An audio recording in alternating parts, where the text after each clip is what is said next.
Il existe un badge que tu ne peux pas acheter, que tu ne peux même pas demander tout seul et qui peut ajouter 40 000 dollars à ton salaire chaque année. J'ai bien dit 40 000, pas 4 000 dollars. La plupart des immigrés aux États-Unis ne le voient même pas passer devant eux. Et presque personne ne t'explique comment il marche vraiment. Aujourd'hui, je t'explique le Security Clearance. Et je te préviens tout de suite. La plupart de ce que tu crois savoir là-dessus est faux. Moi, ce badge, je l'ai. Je suis vétéran de l'armée américaine. Aujourd'hui, je suis ingénieur logiciel chez Microsoft. Mon premier Security Clearance, je l'ai obtenu pendant mon service militaire, puis je l'ai upgradé en travaillant pour une agence gouvernementale aux États-Unis après l'armée américaine. Donc, je ne te parle pas d'un truc que j'ai lu sur Internet. Je te parle d'un atout que j'ai dans les mains depuis des années et qui m'a ouvert des portes que mes diplômes seuls n'auraient jamais pu ouvrir. Mais avant de te montrer comment l'obtenir, on doit tuer 3 mensonges en quelque sorte que la diaspora se raconte. Parce que c'est à cause d'eux justement que la diaspora s'auto-élimine d'un marché qui paie plus avec moins de concurrence sur le marché du travail. Le premier mensonge, c'est celui-ci. Tu crois que tu peux remplir un formulaire et demander un clearance tout seul comme un passeport. C'est totalement faux. Tu ne peux pas l'obtenir tout seul. Il te faut un sponsor. Ça peut être l'armée, ça peut être un employeur qui en a besoin pour le poste. Pas de sponsor, pas de clearance. Point, c'est tout. Le deuxième mensonge est celui-là, il bloque énormément de gens de chez nous. C'est ta famille au pays.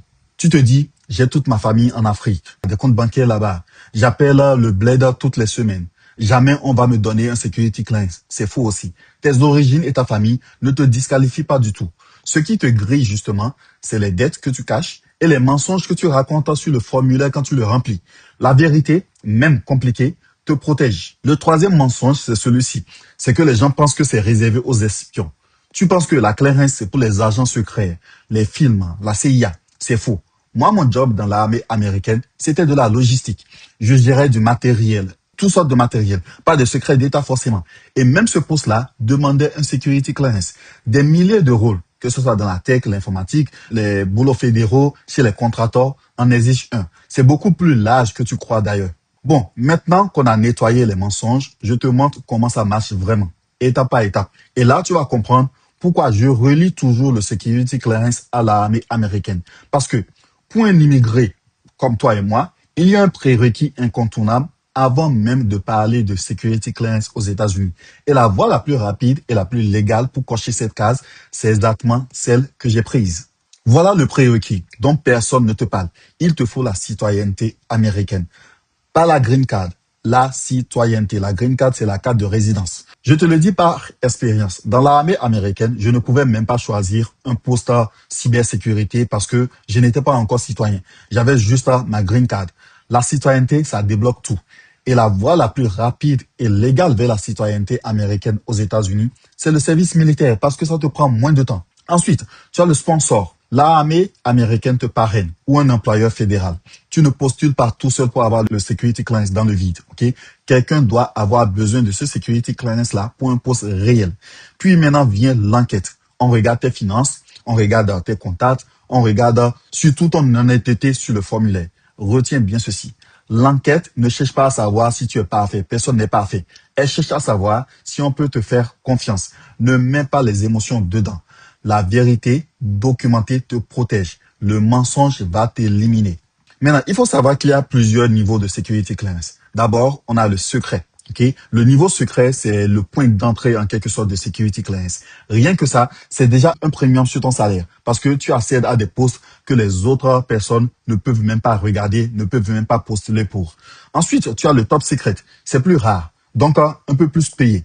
Il y a moins de candidats en face de toi, mais il y a plus de pouvoir de négociation pour toi, justement. Ensuite, tu as le TSSCI. Le TSCI, c'est le rôle du panier. Okay? C'est pour les rôles les plus protégés, les mieux payés sur le marché du travail. Plus tu montes, plus le vivier de candidats se vide et plus ta valeur grimpe sur le marché du travail. Concrètement, de quoi on parle? Un clearance peut ajouter jusqu'à 40 000 dollars par an à ce que tu gagnes. Juste ton salaire, on ajoute encore le clearance dessus, ce salaire, ça s'ajoute à ton salaire. Et je ne sors pas ce chiffre d'un chapeau. Dans mon offre d'emploi actuelle que j'ai, il y avait une prime liée à mon security clearance, écrite noir sur blanc dans le contrat. Ce n'est pas de la théorie, ce n'est pas on m'a dit, c'est une ligne sur ma fiche de paie. Et voilà pourquoi je dis que c'est ton océan bleu en quelque sorte.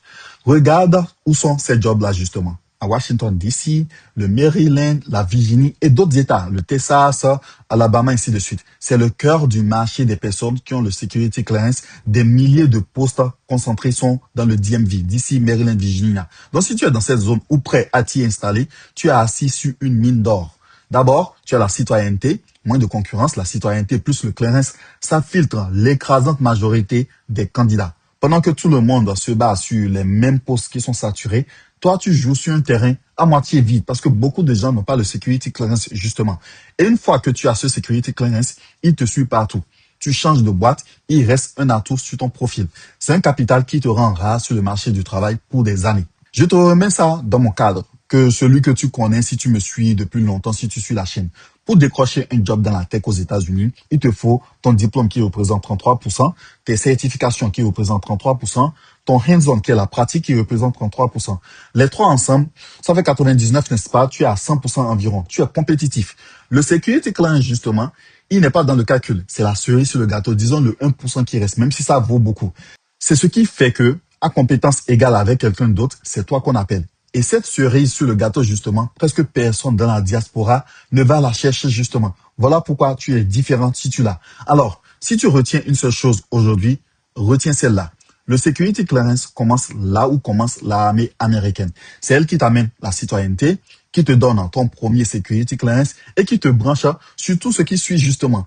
Si tu veux le plan exact, comment entrer dans l'armée américaine, quel job il faut viser, comment documenter ton service militaire pour sortir avec le clearance et les centaines d'autres avantages que les gens ne connaissent pas, qui vont avec, c'est ce qu'on construit ensemble dans Military School. Le lien est dans la description ci-dessous.